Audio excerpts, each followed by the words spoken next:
miércoles de Desenredando. Hoy estoy muy feliz porque hoy toca uno de los pilares que más me gusta de Desenredando, que es una historia personal. El invitado de hoy es Jean Paul Calderón. Jean estuvo en un proceso súper tenaz que nos va a contar toda la historia. Él fue trasplantado renal y estuvo en proceso de diálisis, que ya nos va a contar qué es todo esto por 4 años. Yo lo conocí en un taller que tuvimos de storytelling y la verdad es que como que siempre, desde que él entró, uno nunca se imagina lo que hay como detrás de las personas y me pareció súper chévere conocer su historia y hoy la conoceremos muchísimo más a fondo. Ya a raíz de todo lo que pasó empezó a hacer mentorías, equipos comerciales. No es que justamente toda la experiencia lo haya como impulsado directamente a dedicarse a esto, pero definitivamente yo creo que todo lo que uno vive en la vida lo va como haciendo escaloncitos al siguiente proyecto, a lo siguiente que va a hacer. Entonces, bienvenido, Jan, estoy muy feliz de que estés aquí.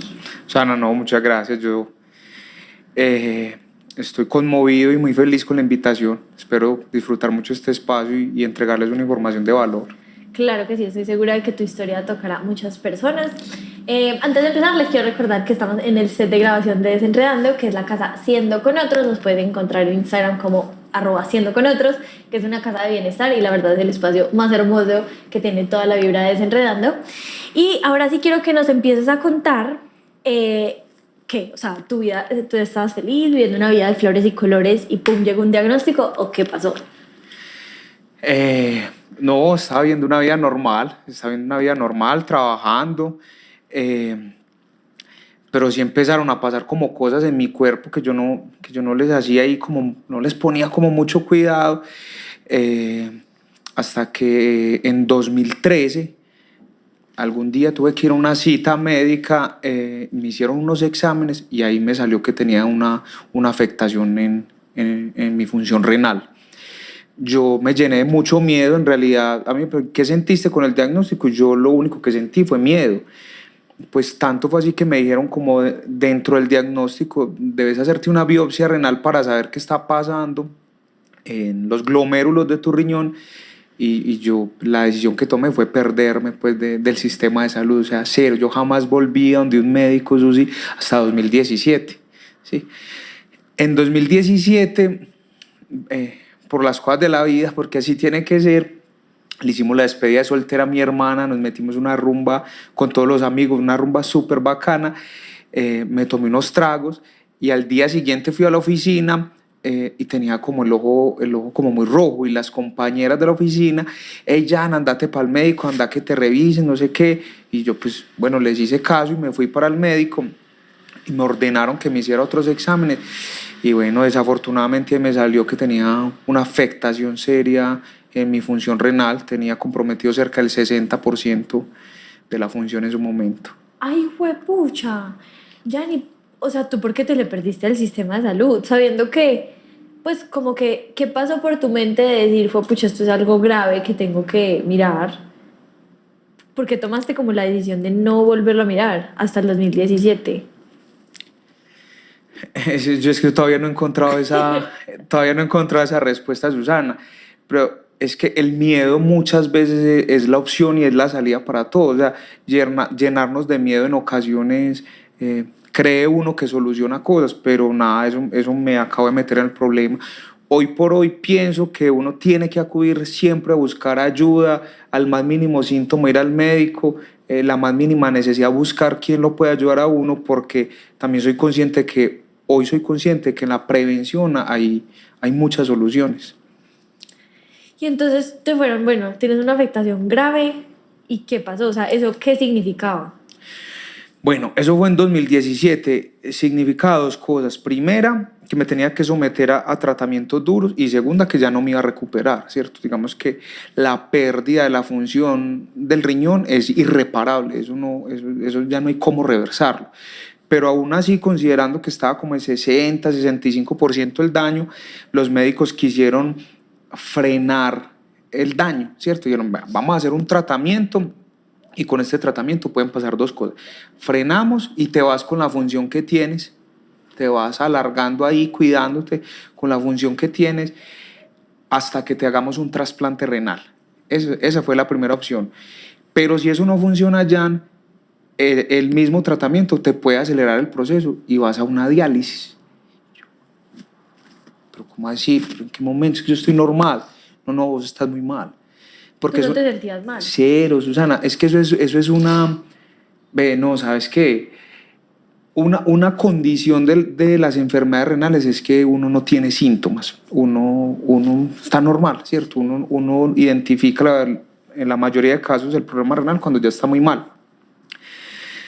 Pero hoy por hoy, que sí estoy súper bien, me pongo a pensar en 2017, en 2015, no, yo estaba demasiado mal, porque dormía muy mal, tenía un problema de obesidad súper serio, Susana, mi presión arterial siempre estaba alta, yo me cansaba muy fácil, mantenía una sudoración excesiva, y en la orina lo único que identificaba era que mi orina era muy espumosa, pero de resto yo nunca identifiqué pues como Sí, ningún no era otro nada síntoma. como de alarma grande. Ni dolores fuertes, ni que le duele la espalda, ni ardor al orinar, nada como esas cosas que uno normalmente asocia con, Claro. con los riñones. Exacto. Y tú tenías conocimiento de lo que involucraba una falla renal. O sea, porque yo en este momento sé que una falla renal es una de las alarmas más grandes dentro de un paciente, como pues por cosas que he vivido en la vida, pero hay gente que no sabe. O sea, tú sabías que en el momento en que te dijeron esto está pasando, prácticamente te estaban diciendo hasta aquí llegaste y vamos a alargarlo. ¿O cómo fue ese proceso? No, o sea, yo no sabía absolutamente nada. Yo tengo un primo con un antecedente de una situación, también un paciente de diálisis, un trasplante renal perdido. Digamos que yo estaba cerca a la enfermedad, yo sabía lo que podía vivir un paciente, pero yo no dimensionaba lo que a mí me esperaba, ¿cierto? Eso a mí se me hacía pues Ajeno. como increíble, como ajeno. Y a tu pregunta, como el hasta acá es como si me iba a morir. Sí.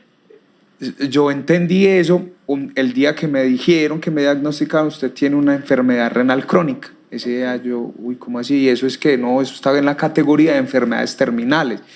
Y ahí sí empecé yo a pensar en que me iba a morir, Susana. Ahí sí yo aterricé, yo, no, es que yo estoy cerquita de la muerte. Claro, o sea, porque en el 2015, que fue la primera, 2013, a ti te dicen tienes esto, pero de pronto no lo asociaste con esto me puede matar en algún momento. No, yo no creí Fue que como, eso iba a ser tan grave, es tienes como razón. una anemia, una cosa y, bueno, ¿qué importa? Sí, yo no creí que eso fuera una cosa así tan seria, Y la verdad. cuando a ti te dicen esto te puede matar, ¿tú qué sentiste? O sea, ¿uno qué siente en ese momento al frente del doctor? No, pues en realidad es es una angustia terrible, es tragarse ese sapo, esa pepa, como tú dices, y si es que ya no hay otra opción, o sea, entender que eso es una realidad de tu situación actual, eso es muy difícil, ya ahí solo quedas buscarle el lado a la cosa, pero eso es una realidad, ¿cierto? Para mí siempre fue, o siempre no, los pocos días que tuve como para procesar que estaba ante una enfermedad terminal fueron de mucha angustia, pero afortunadamente fueron muy pocos días. Okay. Eso me involucró en muchos procesos, ir a varias instituciones, hablar con varias gente. Y yo creo que ahí viene la primera historia bonita que yo tuve en este proceso, y yo la cuento feliz. Yo no recuerdo ya cómo se llama, pero ella fue una trabajadora social de la compañía prestadora del servicio de diálisis, que yo tuve una primera entrevista con ella pues como parte de la compañía. Entonces, venga usted a ver cómo está procesando el tema. Y ella me preguntó, no se me olvida, ¿vos sabes qué implica una enfermedad terminal? Y yo, pues, en mi ignorancia, lo primero que hice fue decirle, sí, sí, claro que me voy a morir. Y entonces ella se reía, pues obviamente desde su experiencia y de su trabajo, que lo hace supremamente bien. Ella me dijo, no, ¿sabes qué? Míralo de esta forma, no es que te vas a morir, es que te va a acompañar hasta el día de tu muerte. Qué bonito. Fue un mensaje muy bonito, Susana, y yo lo llevo en el corazón, pues, y fueron como las primeras palabras de aliento serias que yo tuve en mi proceso. Me parece una frase muy hermosa y muy poderosa porque como que con un cambio de palabras ya no es esto me va a matar, sino que esto me va a acompañar. Yo creo que ese proceso de integrar O sea, porque yo creo que todos vemos la muerte como tan lejana, como tan eso le pasa al amigo del amigo, al primo del tío, o sea, como que a todo el mundo menos a mí. Y yo sé que tú en ese momento tenías una hija, que estabas casado, o sea, tú creías a todo el mundo le pasa eso menos a mí, como que no era una realidad para ti. ¿Qué tan difícil fue ese proceso que nos cuentas, como esos días de tragarte ese sapo? ¿Y cómo crees, qué crees que fue lo que pasó para lograr como integrarlo a tu vida? Susana, eso fue un totazo, o sea, eso le iba a mi vida, hey, vos hoy tenés que enfrentar esto, aquí no hay otra opción, ¿cierto?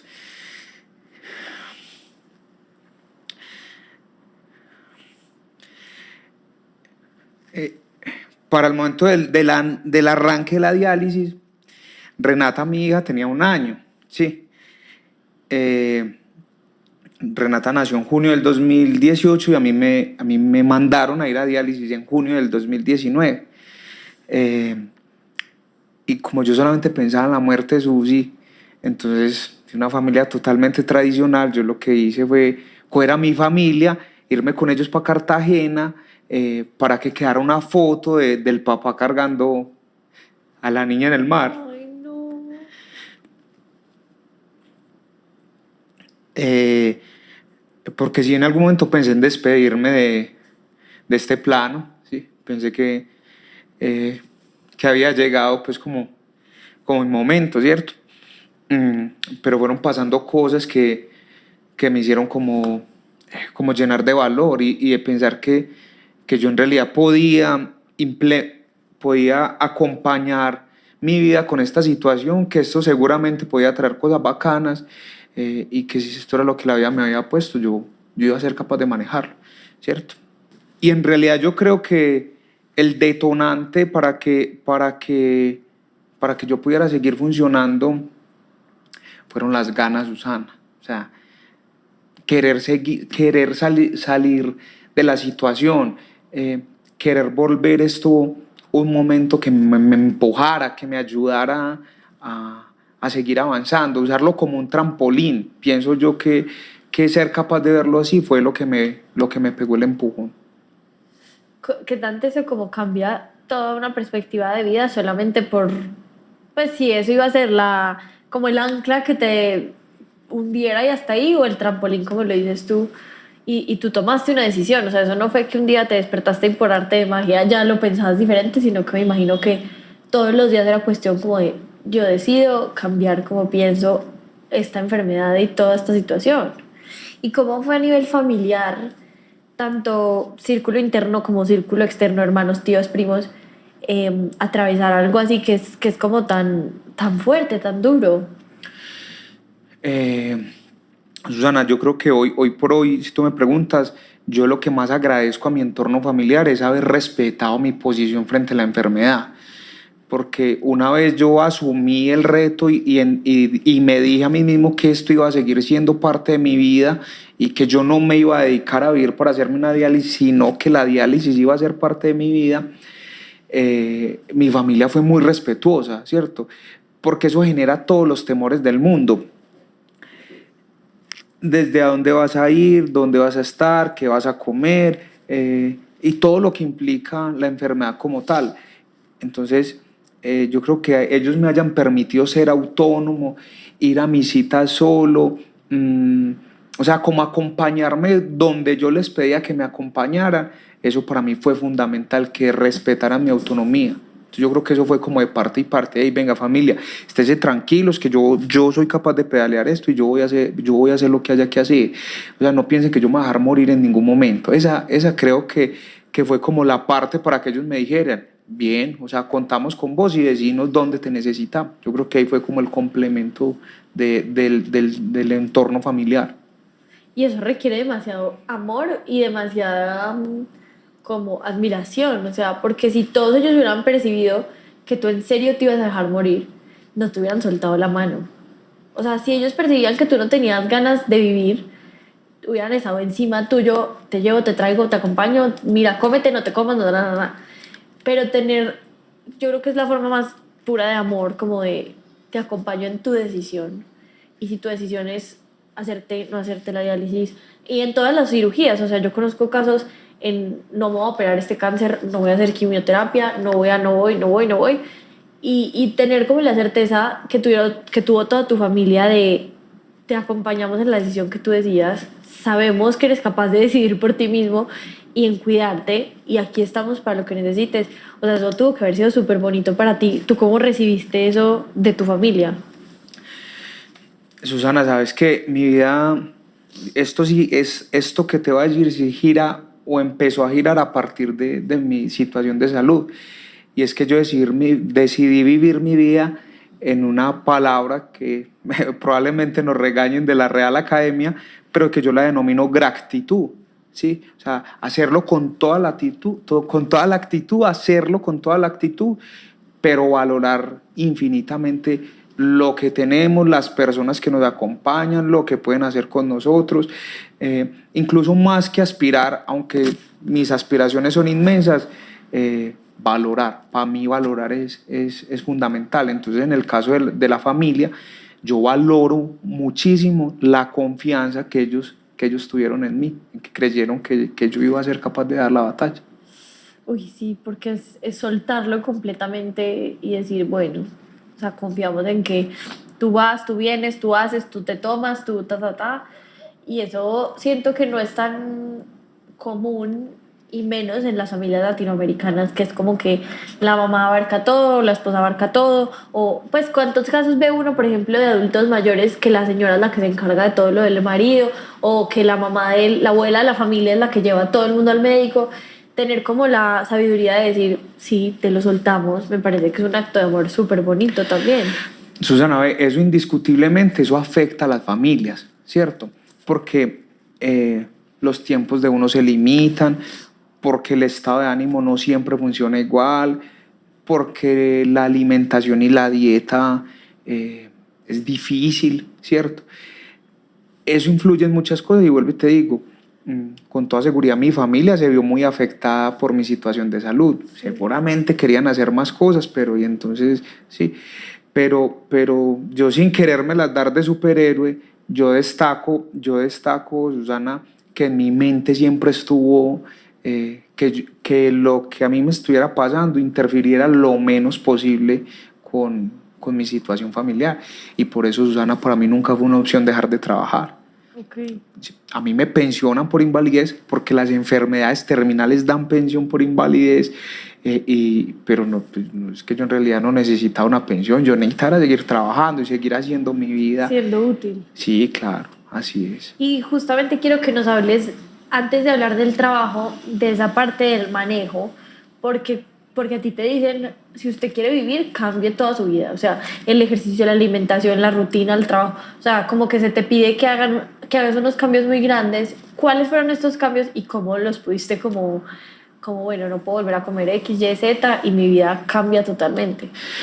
Susana, existen dos tipos de diálisis. La primera es una diálisis peritoneal, que es que te implantan un catéter en tu abdomen y a través de ese catéter tú mismo en la casa te pasas unos líquidos, unas glucosas que por fuerzas extraen de tu cuerpo las toxinas, las sacan de tu cuerpo y vuelves y te ingresas otro líquido para que esté permanentemente trabajando. Eso se llama una diálisis peritoneal. En mi caso me tenía que hacer 4 cambios al día. Entonces 6 de la mañana, 11 de la mañana, 4 de la tarde y 10 de la noche. Llueva, trueno, relampaguee, yo me tenía que hacer esos 4 cambios de diálisis. O sea, que tenías que estar en tu casa. Tenía que estar en mi casa. Digamos que los pacientes que hoy tienen diálisis peritoneal tienen la posibilidad de desplazarse con sus bolsas de diálisis a donde quiera. Entonces yo iba a fincas con mis amigos y con mi familia, me iba a la casa de mi mamá y tenía una habitación pues como organizada para eso porque los niveles de asepsia tienen que ser muy buenos por el riesgo de que te entre una infección porque tú tienes un catéter por el que pueden circular virus, bacterias. Entonces, digamos que ahí hay una cantidad de condiciones para cubrir. Yo estuve 6 meses en diálisis peritoneal y los resultados desde las químicas no fueron pues como los que yo esperaba o los que necesitábamos. Y al 7º mes tuve una crisis muy dura por intoxicación, estaba mal dializado, mi cuerpo estaba lleno de toxinas, los niveles de presión arterial estaban altísimos y tuve una urgencia renal, a punto de hacer una falla cardíaca, y me hospitalizaron y me sacaron de la crisis con hemodiálisis. Entonces ahí me pasaron al otro tipo de terapia. Entonces una es la terapia de la diálisis peritoneal y otra terapia es la hemodiálisis. Y ahí entré a la hemodiálisis y ahí logré como estabilizarme y acomodarme. La hemodiálisis, a diferencia de la peritoneal, la hemodiálisis es con tu sangre. En una máquina sacan tu sangre por un lado, entra a una máquina, un filtro, la limpia, la purifica y por otra vuelve y entra a tu cuerpo.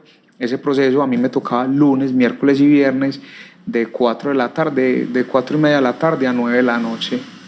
Por 4 años estuve a ese golpe.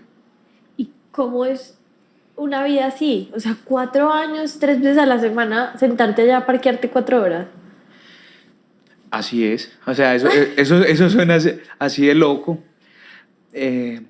Lo que pasa es que yo ahí me pongo muy filosófico, Susana. No importa, aquí se acepta. Pero sabes que yo ahí aprendí una cosa muy valiosa acerca del tiempo. Y yo tiraba risa, yo siempre soñé con que a mí me iban a trasplantar. Yo todo el tiempo pensé, todo el tiempo, cada que me conectaba en una diálisis, yo pensaba, esta es la última diálisis que me hace. Esta es la última. 4 años. No, ya te voy a contar esa Ok, parte. spoiler. Entonces, yo estuve por 4 años en la diálisis, lunes, miércoles y viernes, ¿cierto? Pero eso sí, hay gente que lleva 15 años haciéndolo, 18 años, 10 años haciéndolo, y tienen su vida acomodada para esos momentos. Yo también logré acomodar mi vida para que eso no me interfiriera pues, para que la diálisis fuera parte de mi vida. Entonces, mis planes, mi trabajo, mis horarios, mi hija, todo mi ambiente familiar, hacer deporte, todo eso tenía que hacerlo para que a las 4:30 de la tarde pudiera estar sentado en la máquina de diálisis. Entonces, digamos que la diálisis tiene muchas condiciones, pero uno es capaz de cumplirlas, ¿cierto? Okay. Hay una cosa que para mí fue muy dura y creo que fue lo que me dijo, bueno, a usted lo vamos a trasplantar. Creo que no fue que creo. Ellos me dijeron, si usted baja 85 kilos, se vuelve un paciente para que pueda aspirar a un trasplante renal, porque yo tenía un problema de obesidad. Yo llegué a pesar 124 kilos, Susana. Entonces, no sé, es que yo creo que es una cantaleta de todo el mundo. Usted tiene que bajar de peso, pues ese no es tu caso, eres una afortunada. Pero lo común es, usted está pesado, baje 5 kilitos, el índice de masa corporal no le da. Y a mí me dicen eso y tengo que bajar 40 kilos. O sea, vos, eso es una niña. O sea, es el peso de una niña. de una niña grande. Sí, sí. Sí, Entonces, pues una niña de, no sé, 12 años. Exacto. Entonces me decían los especialistas, Jan, vos puedes ser un muy buen paciente para un trasplante, pero tienes que bajar de peso. 40 kilos, Susana. Yo, pero ¿cómo así? Entonces yo ya había empezado un proceso de pérdida, digamos que yo ya tenía como algo de conciencia de que yo estaba demasiado mal. Es que una persona que esté pesando 124 kilos está mal de cualquier cosa. Sí. O sea, falla tus riñones, falla tu hígado, tú respiras mal, tú no puedes dormir, te duelen las rodillas. Eso en realidad trae muchos problemas. Lo que pasa es que es difícil aceptarlo. Claro. Sí, pero la obesidad es una enfermedad seria. Sí, obviamente me pregunta, pero ¿usted de qué sufrí? No, pues no, nada más, soy trasplantado renal, sufro de hipertensión y tengo sobrepeso. O sea, hay que también como naturalizar que es que el sobrepeso es una enfermedad y es una enfermedad de verdad. Entonces, yo conocí al doctor Camilo Roa y él me puso unos planes súper juiciosos, pero él me dijo una cosa muy dura, que también son de esas frases que yo llevo para mi vida. Él me dijo, mano, hagamos este plan con todo el juicio, a ver si alcanzamos a hacerlo antes de que te muras. Antes de que te infartes, pero ¿cómo así? No, es que vos estás muy mal. Y yo no te puedo creer. Ay, pucha. Y entonces, bueno, entonces empezó mi proceso. Entonces, cuídese de la diálisis, no coma X alimentos, no comas atún, no comas salsa, no tomes licor, porque todo eso altera las toxinas. Altera el potasio, altera el fósforo, el nitrógeno, y uno tiene, porque todas esas funciones las regula el riñón, y entonces uno tiene que tratar a punta de dieta de regularla. Y adicional a eso tenía que bajar de peso. Entonces, no sé, para mí bajarme un kilo, 2 kilos, 3 kilos, eso para mí era un logro gigante cada mes. Y yo estuve en total 4 años en diálisis, pero estuve en la lista de espera 26 meses. O sea, yo me demoré 22 meses para llegar al peso ideal. No sé, mi proceso de pérdida de peso, desde que conocí a Camilo hasta cuando me diagnosticaron y hice fuerza, no sé, me puede haber demorado 3 años para bajarme 40 Wow. kilos de peso. Creo que esa es de las historias tesas que yo tengo para contar. Y, ay, o sea, es que qué motivador tan tenaz te metió el Camilo, tu doctor, pues porque es como, o te apuras para bajarlos o no nos da el tiempo. O sea, ¿cómo hiciste tú para malabarear diálisis y todo este proceso de que estoy como en peligro un poco mi vida? O no sé si ya estando en proceso de diálisis ya no estaba tan riesgoso. Y además de eso, me tengo que afanar para bajar de peso. O sea, ¿cómo jugaste con estos dos mundos? No, Susana, uno en diálisis siempre está en riesgo. Ok. Pues siempre que haya, o sea, uno se conecta la máquina y el riesgo de que se te suba la presión o de que se te baje, de que te infartes. Y desafortunadamente hubo compañeros de diálisis que se conectaban conmigo y se murieron antes de terminar el turno. Así de teso es el ambiente de una sala de diálisis. En mi turno éramos 40 o 45 personas conectados, todos llenos de esperanza sucia. Allá está toda la gente que tiene actitud de vida, allá están todos sentados, pero todos conscientes de que el riesgo de muerte, de que esa puede ser la última diálisis, de verdad. Entonces el juego, el malabar como tú lo llamas, no era otra cosa que tenerlo claro, y tuve que renunciar a muchas cosas, dejar la comida en la calle, tuve que dañar muchos planes familiares o pasar por ogro porque es que la comida es hamburguesa. No, yo me tengo que comer 100 gramos de carne, ensalada y 40 gramos de papa, ¿cierto? Pero era una decisión por mí. Hay algo que tú mencionaste ahorita, Susana, y es acerca de los motivadores. A mí mucha gente me decía, no, pero es que tenés que luchar, es que mira esa niña tan linda que Por vos tu tenés, hija. es que tu familia. Y yo a todo el mundo lo escuchaba desde el respeto, pero en realidad, Susana, yo esto lo hacía es por mí, Claro. porque pues mi hija no se gana nada con, no nada, mi hija necesita es un papá aliviado, ¿cierto? Entonces yo digamos que todo el tiempo y todo el trabajo lo estuve haciendo fue por mí. Ay, pero muy teso.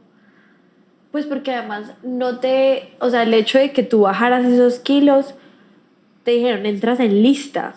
Y yo quiero que también nos hables de eso, porque mi conocimiento de las listas de esperas es lo que he visto en Grey's Anatomy y ya, o sea, muy limitado. ¿Qué pasa cuando te dicen, entraste en la lista? O sea, ¿qué pasa en ti como, oh, pucha, esperanza? No, la esperanza siempre la hubo, Susana. Okay. Ahí se activa la ilusión. O sea, Okay. es, eso es, eso es una verdadera espera. Yo estuve 26 meses todas las noches durmiendo con señal, con el celular cargado y con todo el volumen del celular, porque la llamada del trasplante es a cualquier hora, ¿cierto? Entonces, a mí me hicieron un protocolo de trasplante cuando logré llegar al peso ideal y me dijeron, listo, estás en la lista de espera. Entonces, a partir de ese momento, en cualquier momento, te podría entrar la llamada. En Colombia funciona súper bien el sistema de salud. Lo que pasa es que yo pienso que no hay más trasplantes por dos cosas. Primera, es porque la conciencia de trasplante renal o de trasplante como tal no es tan abierta. En Colombia todo el mundo puede ser donante de trasplante, todo el mundo, en Colombia todo el mundo puede ser donante de órganos, pero al momento de la muerte y que digan, esta persona nos sirve para salvar otras 5 o 6 vidas, la familia debe decir que sí, ¿cierto? Entonces digamos que ahí todavía nos falta un poco de conciencia. Y la otra, Susana, es que el protocolo de trasplante no es fácil de hacerlo. El protocolo de trasplante implica mucha diligencia, mucha gestión, muchísima paciencia, es costoso porque a ti te piden, no sé, la EPS paga todo, pero entonces a ti te piden, vaya, hacerte un examen en San Vicente en Río Negro. A ver, mañana tenés 2 citas en Pablo Tobón, el otro viernes tenés una cita en el Sagrado Corazón. Te voy a contar una historia del Sagrado Corazón. Allá tienen una unidad muy fuerte de hematología, donde tú ahorita lo mencionaste, los pacientes de cáncer. Y esto te lo voy a contar, Susana, también porque a mí me parece un mensaje bacano darle a la gente, es que cada quien tiene que sufrir por lo que le toca. Entonces yo fui allá dentro del protocolo del trasplante, fui a hacerme un examen, que era una punción en mi médula para extraer y probar cómo estaba mi médula, buscando que al momento de ponerme un trasplante estuviera lo más compatible posible. Ay, no, ¿cierto? de todo. El miedo terrible. Pues porque además uno se imagina. Uno se imagina todo lo peor. Pero allá es donde fui a hacerme el examen, es una sala de quimioterapia. Entonces, allá están los pacientes de cáncer que están luchando contra un cáncer y en un cubículo me iban a hacer a mí la punción. Y había una niña, Susana, llorando desconsolada. Ella tenía, no sé, 20, 22 años tal vez. Y las palabras de aliento que ella recibió de un veterano de guerra, de un señor que seguramente llevaba 80 o 100 quimio, le dijo: niña, estése tranquila, démosle gracias a Dios que estamos aquí haciéndonos una quimio y no que estamos en una sala de diálisis. Y yo quedé así como tú. Lo más grave en el mundo no es el cáncer, pues. Total, o sea, yo pienso peor una quimio que una diálisis, porque la quimio es, pues, vómitos, náuseas, el pelo. Eso sí, los pacientes de cáncer estaban pensando que lo más duro era una hemodiálisis. Imagínate, entonces, pero yo me quedé pensando, es que uno a la larga cree que es que puede ser el drama. No, hay gente que está pasando por otras cosas y que son más difíciles. Y ahí también aprendí eso, o sea, cada quien sufre por lo que le toca. Pero mira, esa me pareció muy bacana, o sea, ellos le estaban dando un súper valor a una enfermedad que yo estaba sufriendo, ¿cierto? Pero yo también le doy el mismo valor a la que ellos están viviendo. Claro. ¿Sí? O sea, entonces, para los unos, los otros eran muy tesos y viceversa. Exacto. Entonces, digamos que es como dos ópticas ahí diferentes. Gianni, yo creo que tenemos una oportunidad muy bonita en este momento de hablar de algo que yo nunca había hablado, pues, en Desenredando, y es el tema de la donación de órganos. Yo creo que es algo como no tan popular en Colombia o que no se habla, o sea, muy pocas veces uno se sienta con la familia a decir, venga, si a mí algún día me pasa algo, no me dejen conectado, donen mis órganos, o sea, quiero así mi funeral, hagan esto, como que en una tradición, en una cultura tan tradicional no se habla de eso. Y tú que fuiste una persona que recibiste o que estabas en la lista para recibir, si pudieras decirle algo a alguien que está escuchando esto en cuanto a este tema de donación, ¿qué sería? Que tengamos esa conversación, Susana. Esa conversación que tú estás mencionando de las familias y eso, porque es que la muerte nos genera demasiado miedo. Entonces a uno se le quedan pendientes esas conversaciones, porque yo cómo voy a hablar de esto con mi mamá o con mi esposa o con mis hermanos, pero es que a la hora de la verdad ellos son los que pueden tomar esa decisión. Entonces una invitación es a que tengamos esa conversación, respetando la religión, respetando las creencias, pero que consideremos que esa sea una opción. Susana, digamos que esto es una información que no es oficial, ¿cierto?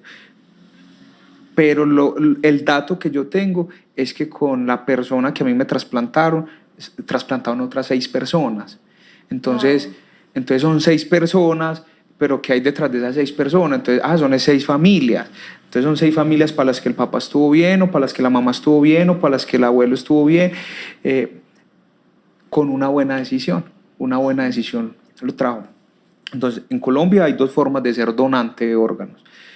Uno, un donante cadavérico, que fue el mío, que tuvimos una alta compatibilidad. ¿Qué es? ¿Qué significa?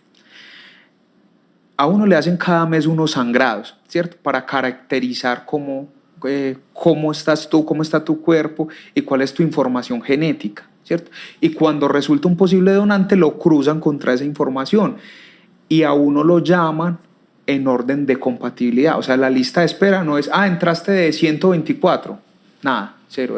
Si tú entraste hoy y hoy hay un donante cadavérico que cumpla los requisitos de compatibilidad, así otros lleven 8 meses o 2 años, te llaman a ti, claro, porque es por compatibilidad, que me parece altamente responsable que le pongan a uno el órgano que le va a servir, que en realidad le va a servir. Exacto, sí. Entonces esa es la primera. Y la otra forma de donante, Susana, es los donantes vivos, que eso sí me parece el acto de amor de la vida, pues. Wow. O sea, eso sí me parece dura. Para mí nunca fue una opción, porque me parecía que nadie más debía arriesgar su vida por mí, que este era mi proceso, que yo estaba en él, y hay muchísimos casos de éxito, Susana. Hay muchos hermanos que el trasplante ha funcionado bien, hay muchas mamás que el hijo le ha dado el trasplante y están perfectos, pero digamos que yo no me arriesgaba a eso porque No te, pues, no, yo no me imaginaba a nadie de mi familia comprometido con esa situación. sobre todo que yo creo que si eso sale mal, la culpa, fue pucha, debe ser una cosa tesa. O sea, si a ti un hermano te donaba un riñón, porque el riñón tengo entendido, pues que no necesitamos los dos, podemos donar uno, y después a tu hermano le daba algo en el riñón y no tenía. O sea, creo que hay un proceso heavy que sí se tiene que coger con pincitas Sí, ahí. sí, sí, sí. Entonces, digamos que una de las formas de atacar la culpa es evitar situaciones Sí, donde la culpa pueda jugar su papel. total. Pero yo siempre tuve muchísima fe, Susana, en que yo iba a tener un buen trasplante y que el riñón que iba a llegar iba a ser el que yo estaba esperando. Eso debe ser muy, o sea, me parece muy bonito que hablemos de eso, porque es que si todas las familias hablaran de esto, la lista de trasplantados tendría un movimiento diferente, que no tengo ni idea del movimiento que tiene en este momento, pero además le quita una carga súper grande a tu familia, porque si tú eres la persona que le, o sea, pongamos que a alguien de mi familia le pasa algo, entre los hermanos tenemos que poner de acuerdo si los conectamos, y sí, si no, que el funeral, que será que él quiere donación de órganos y entonces uno dice que sí y el otro dice que no y hay que ponerse de acuerdo todo. O sea, es como quitarle también un peso a la familia, como que vengan, yo quiero esto, yo no quiero esto, hagan esto, no. Y también si tu decisión es no donar órganos, también es válida, Claro, pero claro. comunicarla. Yo creo que así dijiste lo que era, o sea, más que vengan todos a mi casa el sábado a las 4 que vamos a hablar acerca de mi muerte, esa es muy difícil, pues, ¿cierto? Eso es para infartar a los hermanitos y a la mamá, pero, pero yo creo que buscar la forma, las palabras o el contexto incluso, Susi, de expresar la forma de verlo es demasiado valioso, eso hay que hacerlo. En estos días conocí a una señora que le diagnosticaron cáncer, creo que era de útero y era una cosa súper invasiva, súper tenaz. Entonces ella lo que hizo fue que escribió en una carta todo lo que ella quería. Y se la entregó a la mamá y le dijo, no la abras, no la leas, pero ahí está todo lo que yo quiero, como quiero que sea mi funeral, que quiero que hagan con mi cuerpo, todo. Entonces pues también, o sea, porque uno solamente ponerse a pensar, yo quiero que me cremen, que me entierren, o sea, es como esa, ay, no llamen a la muerte, no llamen a la muerte.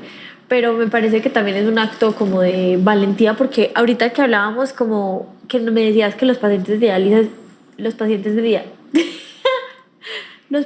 de diálisis siempre están en riesgo y que estando ahí en el proceso se podía morir alguno. Yo pensaba, "Jue pucha, en cualquier momento". Y después dije, tú, yo y cualquiera. O sea, en este momento podemos no estar conectados a una máquina de diálisis, pero nos puede pasar algo. Obviamente el nivel de riesgo es mucho mayor si estás en este proceso, pero qué bonito como, o sea, es muy duro de decir, pero al fin y al cabo tener esa sombra como de la muerte encima te hace actuar como un poco más correspondiente con lo que sientes.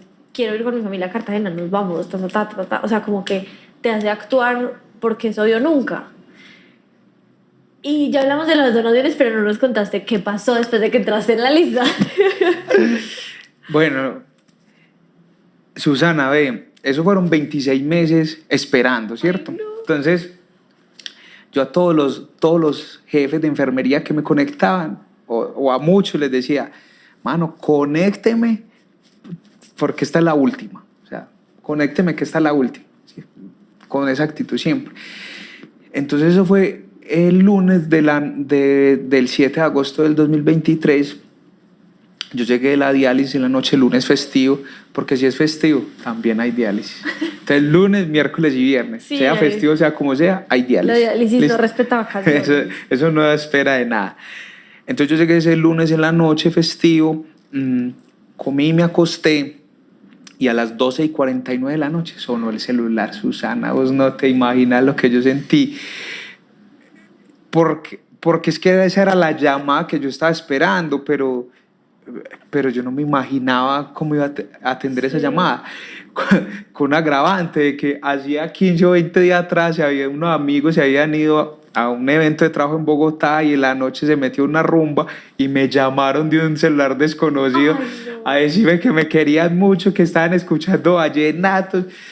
entonces ya como que no sabía. Cuando me llama o le hablamos del hospital, del hospital Pablo Tobón Uribe, yo. Entonces el doctor me decía, Jan, ¿cómo estás? Y yo, bien, doctor, pero ¿y qué hiciste hoy? No, pues doctor, yo entrené por la mañana. ¿Qué quiere? Doctor, yo entrené por la mañana, yo fui a la diálisis, yo estoy bien. Entonces me dijo, ¿tenés gripa? ¿Algo? ¿Has tenido fiebre? No, absolutamente nada. Entonces me dijo, hermano, véngase que le vamos a hacer una prueba de COVID, porque esa ya es una condición para Hasta hoy trasplantar. en día. Oye, claro, eso también ha bajado las probabilidades de los trasplantados. En Colombia se estima que la población de enfermos renales esté cercana a 5 millones, pero solamente el 0.03% de la población aspira al trasplante. Entonces, es una cifra bastante pequeña y esta condición de COVID también bajó fuertemente. En pandemia se cayó duro los números de trasplantados y post pandemia ha seguido pues afectada. Entonces me fui para que me hicieran la prueba de COVID. Jean Paul, ¿en cuánto tiempo estás aquí? Doctor, en 45 minutos, porque digamos que esa era una condición, porque el órgano, entre más fresco esté, son más altas las probabilidades de que arranque y funcione súper bien. Yo como me la pasaba viajando por mi trabajo, yo andaba con una carta del hospital Pablo Tobón Uribe, y me decía, hey, denle prioridad a este man, en caso que lo necesiten un vuelo, porque él tiene que llegar a que le pongamos un nuevo riñón. Sí. Pero bueno, afortunadamente me cogió en Medellín. Ay, qué bueno. y pude llegar en 45 minutos, Ana, pero yo te digo, tuve muchas emociones, tuve mucho miedo. Yo creo que tú me has escuchado a mí decir esto, es que uno cuando está bien le tiene mucho miedo a ir por lo mejor. Yo en realidad en diálisis estaba bien, yo hacía mi vida, yo hacía deporte, yo trabajaba, yo estaba bien. Ya habías bajado de peso. Había bajado de peso, yo me sentía supremamente bien. Había mucha gente que me decía, ¿y cómo así que a vos te hacen diálisis? Yo no te creo, ¿sí? Y en realidad yo me sentía bien en una peligrosa comodidad. Entonces salir de la comodidad, aceptar una cirugía tan seria, eso no fue una decisión fácil y la tenías que tomar ya. O sea, o vas a que te trasplanten o se te pasa la oportunidad que llevas tanto tiempo esperando. Entonces, lo que más me generó eso fue mucho miedo. Me fui para el hospital y allá arrancó todo el proceso ya de la cirugía como tal. Estoy de manera impresionada con lo que dijiste, porque cuando uno piensa siempre en zona de confort, o sea, cree imaginariamente que hay confort. Pues como que uno piensa en zona de confort y piensa como, ay, alguien que no hace nada, que está tranquilo en la casa, lo que sea. Pero tanto eso como tu vida se adaptó y tu zona de confort era ir 3 veces a la semana a hacerte diálisis. O sea, ¿y cómo tuviste la valentía de decir, no, es que yo no me puedo quedar acá? Susana, hoy para mí las zonas de confort es todo lo que uno es capaz de dominar. ¿Sí? Okay. Donde tú dominas, donde tú estás tranquilo, donde no se te altera el sistema por buscar soluciones, por hacer algo que te ponga a vibrar, que te ayude a solucionar, que te ayude a ganar más plata o que te haga sentir más feliz, tú ahí estás en zona de confort. Porque es que mucha gente está en zona de confort viviendo maluco, Susana. Claro. ¿Sí o no? Con el trabajo que no quiere, viviendo con la persona que no quiere, asistiendo a las clases que no quiere, pero está en zona de confort, ¿sí? Porque ahí está como, ahí no está pasando, ahí no hay exigencia alguna, ¿cierto? Entonces, mira lo que tú dices, que yo ni siquiera lo había visto así, o sea, es que es un escenario muy duro, pero yo estaba en zona de confort. Claro. Entonces, ¿quiere algo mejor? Ah, bueno, venga, arriésguese pues, venga, sométase a semejante cirugía, a que le pongan un órgano de otra persona que no sabes qué va a pasar contigo, ¿sí? Crean los especialistas, que ellos son los que saben, y hágale. Entonces esa no fue una decisión fácil, pero hoy por hoy, pues, gracias a Dios, acepté trasplantarme y jugármela, eso sí, y me fue supremamente bien en la cirugía. Pero tuve una complicación como a los 8 días que me estaba enredando, ¿sí? Quirúrgicamente se pudo hacer de otra forma el procedimiento, yo lo pude haber asimilado mejor y se me estaba enredando ahí la recuperación, pero yo a los 15 días total de haberme hecho la cirugía, yo estaba en mi casa en mi proceso de recuperación. Entonces uno también veía, es que un trasplante, ¿cómo será eso? Es que le bajan las defensas, eso, es que uno le toca encerrarse. Cero, yo a los 15 días estaba en mi casa. Sí, estaba complicado el proceso, sí, había que cuidarse, había que comer mejor, ¿cierto? Pero a la larga, hoy te puedo decir, eso no fue una cosa tan grave. Y hoy por hoy ya pasó el trasplante, ya lo integraste a tu vida. ¿Cómo vives como un trasplantado? O sea, hay restricciones, sí, no, la comida, nada. ¿Cómo me ves? Pues o sea, yo no sabía Normal. que eras trasplantado. Susana, ¿sabes qué? Esto es lo más normal a las personas que nunca han tenido el diagnóstico, ¿cierto? Mm, yo siento el órgano totalmente mío, tenemos un pacto de honor y de amor, me va a acompañar hasta el último de mis días eh, y me siento totalmente aliviado y feliz, pues. Entonces hoy tengo una vida deportiva, trabajo por todo el país sin problema, no, lo que a las personas normales, Susana. Bueno, y me encanta pues que sea totalmente normal. Hay un tema del que no hemos hablado que me parece muy importante, que atraviesa la vida totalmente y es el trabajo. O sea, ¿qué pasa cuando te tuvieron que pensionar? Con tu, pues como tu sentido de utilidad, de productividad, ¿cómo viviste tanto la diálisis como el proceso de recuperación en el tema del trabajo? Susana, ve, yo creo que la óptica que yo hoy tengo acerca de las empresas es que las empresas pueden salvar a los colaboradores. Para mí, para mí la organización fue el, uno de los pilares más fuertes en mi proceso, porque a mí me pensionan por invalidez y dentro del tema jurídico la empresa debe despedirme de mi cargo, eh, pero hay unos jefes que creyeron inmensamente en mí, valoraban lo que hacía y eso sí buscaron todas las herramientas posibles para que yo pudiera seguir trabajando. Entonces, vamos a darle a este man un contrato de prestación de servicios. Serio, serio. Eso sí, llevaba 2 años, 1 año y medio tal vez en diálisis y me gané un ascenso dentro de la compañía y me dieron una jefatura nacional. Entonces, una jefatura nacional implicaba andar por todo el país. Entonces, existe en la hemodiálisis una cosa que se llama diálisis en vacaciones.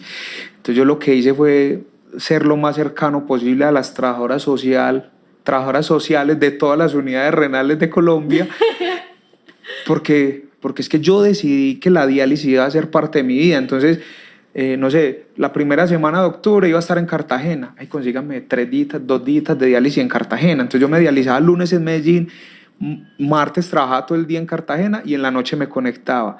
Miércoles trabajaba todo el día y el jueves en la noche me conectaba. Y el viernes me regresaba a Medellín en un vuelo del mediodía para llegar a conectarme a Medellín, ¿cierto? Y la empresa me permitía eso. Entonces yo todo el día estaba con mi equipo, con los vendedores, trabajando, visitando clientes, acompañando, y en las tardes hacía el trabajo administrativo. Entonces con una mano conectada a la diálisis y con otra en el computador o en el celular respondiendo por mi trabajo administrativo.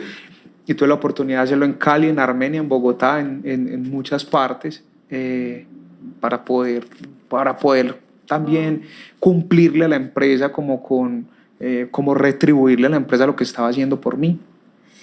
Qué lindo como la historia hubiera sido otra si hubieras estado en una organización que te decían, bueno, ya, muchas gracias, que estés muy bien, aquí está tu pensión. Porque la posibilidad de tú tener un trabajo, sentirte útil, con propósito, hubiera sido muy distinta. Totalmente. Y yo creo que ese es uno de los mensajes claros para dejar hoy, Susana. Es que es muy bonito que a uno lo vean por lo que es y por lo que hace, no por lo que tiene o por lo que le pasa.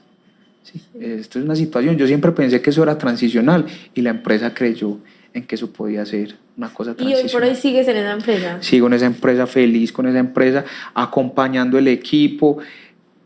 Eso sí, yo logré como que esto que me pasó, tratar de incorporarlo a mi acompañamiento en ventas, a mi esquema comercial. Entonces, venga, y cómo llenamos a la gente de buena comunicación, cómo los llenamos de aguante, de esperanza, de ilusión. Y eso es lo que yo me paso diciéndole, de disciplina. y es lo que yo me paso compartiéndole al equipo. Venga, que lo podemos hacer bien, hey, estemos tranquilos que esto va a pasar, busquémosle el lado a la situación que tenemos la estrategia, tenemos el recurso para hacerlo. Uy, no, muy teso. Porque pienso, o sea, si tú durante esos años de diálisis hubieras estado en tu casa todo el día esperando a que llegaran las 4 de la tarde para ir a diálisis, hubiera sido muy diferente. Porque entonces tu vida hubiera girado en torno a la diálisis y no la diálisis hubiera sido una parte de tu vida, como lo estabas diciendo. Entonces, qué bonito que las organizaciones pudieran hacer eso. O sea, yo nunca había escuchado una historia así en que la organización dijo, nos vale 3 este diagnóstico, lo adaptamos así, así, así y vamos con todo porque apostamos por ti. Qué bonita sensación de creer que una organización crea así en tu talento y en lo que tienes para dar, ¿no? Pues eso es una historia de contar, ¿sí? Eso sí es que eso es así increíble como tú lo mencionas. Agralba es una historia o es una empresa de la que uno puede hablar orgullosamente y que tiene una historia para contar con sus colaboradores. Ellos, yo lo puedo decir abiertamente, ellos fueron una base sólida para que yo pudiera avanzar en mi proceso. Me parece muy bonito lo que te decía ahorita, como de que la historia cambió totalmente de acuerdo a lo que apostaron por ti. Y me gustaría que nos contaras qué más te ves haciendo o cuál es el siguiente paso para allá.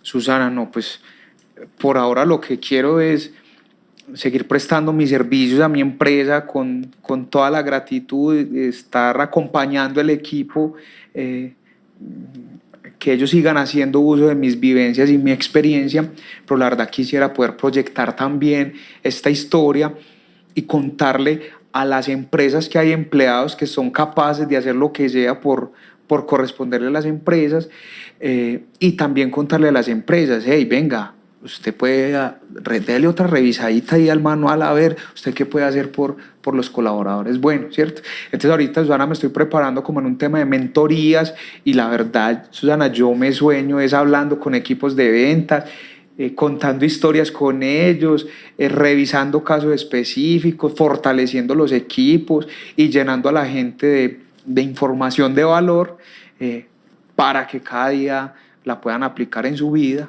y la puedan aplicar en sus ventas. Digamos que hacia allá es que me veo. No, yo no estoy, la verdad, pues como súper revolcada con un montón de cosas, súper enredada, porque de una manera muy positiva, como que me hiciste mucho pensar en la zona de confort, en un montón de cosas y conversaciones que uno tiene que tener, y cómo tú hiciste que tu vida cambiara totalmente gracias a ese chip que le pusiste. O sea, porque si tú no le hubieras puesto ese chip, tú no hubieras bajado de peso y no hubieras entrado en la lista de trasplantados. Fin de la historia. O sea, la historia hubiera sido súper distinta, seguirías yendo 3 veces a la semana a la diálisis. Entonces, qué bonito que seas como prueba viviente, que de verdad cambiando el chip y las gafas con las que uno decide ver la situación, cambia no la situación, sino las decisiones que tomamos dentro de la situación. O sea, wow, la verdad, estoy muy agradecida que quisieras compartir tu historia en Desenredando. Porque sé que así las personas que escuchen esto no sean pacientes con falla renal o, ¿cómo se dice? Insuficiencia renal. O falla renal, ambas son conocidas. Sí. O trasplantados. Sé que hay muchísimas cosas y muchísimos pilares de lo que hablaste que pueden tocar muchas vidas. A mí me pusiste a pensar en un montón de cosas, entonces qué chévere que pudiste venir. Muchísimas gracias por compartir tu historia con nosotros. No, Susana, ustedes por la invitación. Si hay alguien que está escuchando el episodio y que se siente un poco enredado, ¿qué le dirías para ayudarlo a desenredar un poco? Que acepte, Susi, que acepte lo que está viviendo, que se concentre en lo que está bien y que piense que de esto va a sacar cosas bacanas, ¿sí? Que lo ponga a servicio de lo que en realidad quiere hacer. Excelente final. Muchísimas gracias por venir, Jan. Gracias a ti, Susi. Y eso sería todo por el episodio de hoy. Nos vemos el próximo miércoles en el siguiente episodio. ¡Chao!